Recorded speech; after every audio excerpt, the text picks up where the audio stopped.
Bilan positif du secteur de la décentralisation et de la gouvernance locale sous le président Patrice Talon. À l'orée de l'année 2026, alors que le président Patrice Talon s'apprête à boucler son deuxième mandat à la tête de l'État béninois, l'heure est venue de dresser le bilan d'une décennie d'actions concrètes et transformatrices dans un secteur aussi stratégique que symbolique, la décentralisation et la gouvernance locale. Longtemps resté en friche, tiraillé entre inertie institutionnelle et prudence politique, ce domaine aura connu, sous sa gouvernance, une véritable refondation. En 10 ans, le paysage administratif local s'est métamorphosé, passant d'un modèle faiblement opérationnel à une architecture cohérente, renforcée, portée par des institutions plus proches des citoyens et des mécanismes de gestion réhabilités. Cette transformation ne procède ni du hasard ni d'un simple enchaînement de réformes techniques. Elle relève d'une volonté politique affirmée, d'un leadership assumé et d'une vision claire, celle d'un État moderne, fonctionnel et capable de répondre efficacement aux aspirations des populations à travers un développement réellement ancré à la base. Car au-delà des discours, le président Talon a inscrit la décentralisation au cœur du programme d'action du gouvernement. En rompant avec les atermoiements du passé, en engageant des réformes ambitieuses malgré les résistances, il a su restaurer la crédibilité de l'action publique locale. Et ce bilan, bien que centré ici sur les piliers les plus visibles de cette mutation, ne saurait prétendre à l'exhaustivité. D'autres aspects, tout aussi porteurs, participent de cette dynamique transformatrice. Au premier point, nous parlerons de la redynamisation de l'administration territoriale. Avant 2016, la question de la mise en œuvre effective du nouveau découpage territorial restait l'un des impensés de l'administration béninoise. Bien qu'adoptée depuis 1999, la création de 12 départements au lieu des 6 n'avait jamais été suivie d'effet. Le sujet, pourtant central pour la décentralisation, demeurait un tabou politique, manœuvré avec prudence et souvent abandonné au calcul électoraliste. La mise en œuvre effective de ce découpage territorial semblait vouée à l'immobilisme. C'est dans ce contexte d'hésitation prolongée que le président Patrice Talon, dès son entrée en fonction en 2016, a pris la décision historique de briser l'inertie. En homme d'État, il a su dépasser les considérations politiciennes pour opérer une réforme majeure, mettant enfin en œuvre l'organisation administrative que le Bénin attendait depuis près de 2 décennies. Cette initiative s'est traduite par la désignation des 6 nouveaux départements et de leurs chefs-lieux, suivie de la nomination entre 2016 et 2020 de 12 préfets, 12 secrétaires généraux de département et 24 chargés de mission, rendant ainsi pleinement opérationnels les 12 préfectures du pays. Il suit Ali Bori, M.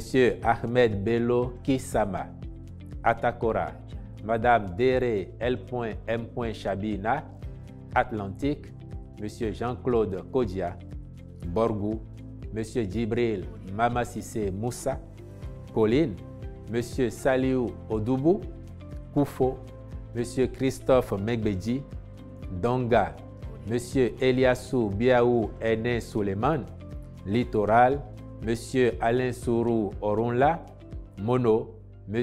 Dédéon Bienvenu Milohin, Ouémé, Mme Marie Akotroso, Plateau, M. Daniel Valère Setonoubo et enfin Zou, M. Aimé Firmin Couton. Je vous remercie.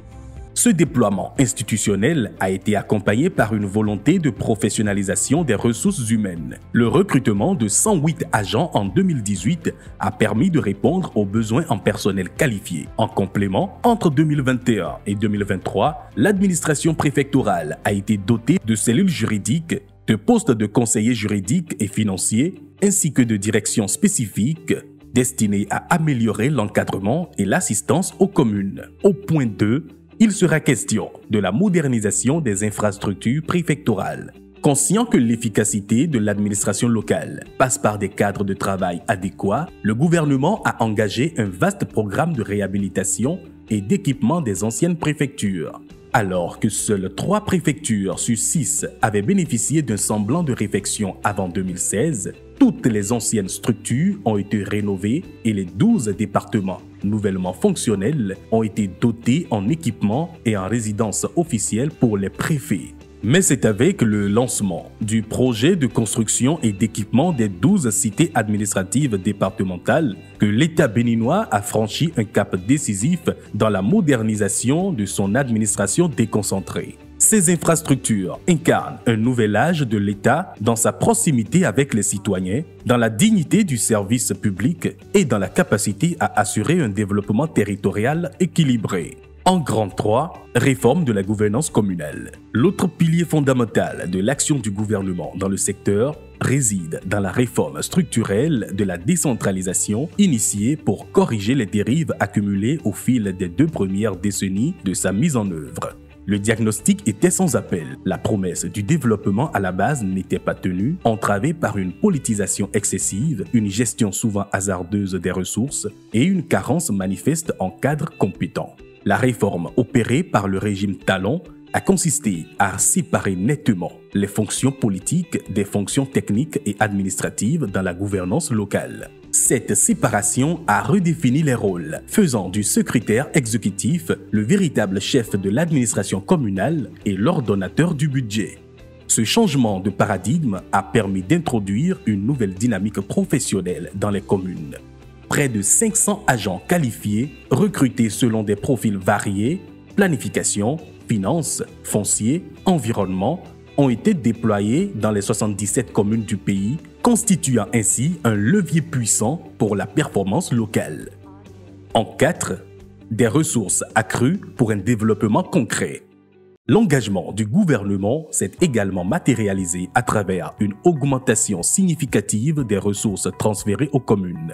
Avant 2016, le Fonds d'appui au développement des communes, FADEC, plafonnait à une dotation moyenne annuelle de 22,3 milliards de francs CFA. Cette enveloppe a plus que doublé sous le président Talon, atteignant une moyenne de 50 milliards de francs CFA par an entre 2016 et 2023, pour un total cumulé avoisinant 400 milliards de francs CFA.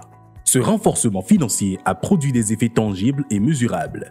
Au total, près de 7500 infrastructures socio-administratives ont été réalisées à l'échelle nationale. Parmi elles, 1072 infrastructures marchandes, 2446 écoles, 992 infrastructures administratives et sanitaires, ainsi que plus de 2960 ouvrages liés à l'eau, à l'électricité, au transport ou au franchissement. Ces réalisations témoignent de la volonté de rapprocher les services publics des citoyens, d'améliorer leur quotidien et de réduire les disparités entre territoires. 5. Vers une décentralisation plus intégrée et équitable. À travers l'ensemble de ces mesures, le gouvernement a redonné du souffle à la décentralisation, lui conférant un contenu plus opérationnel, plus équilibré et plus proche des aspirations des citoyens.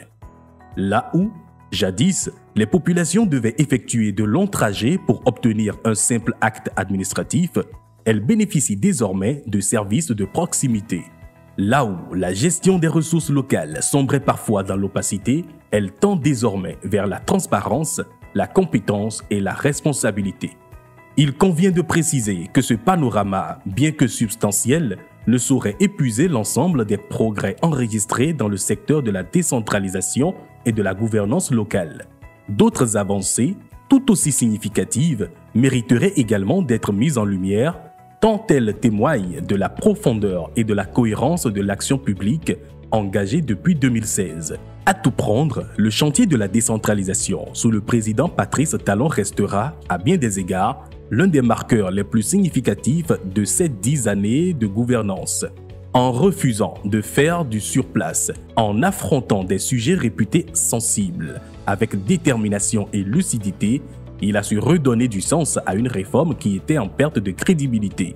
Mieux encore, il a jeté les bases d'une administration territoriale moderne, équipée, structurée et au service du citoyen. Avec une telle dynamique, il devient désormais envisageable que les populations des zones rurales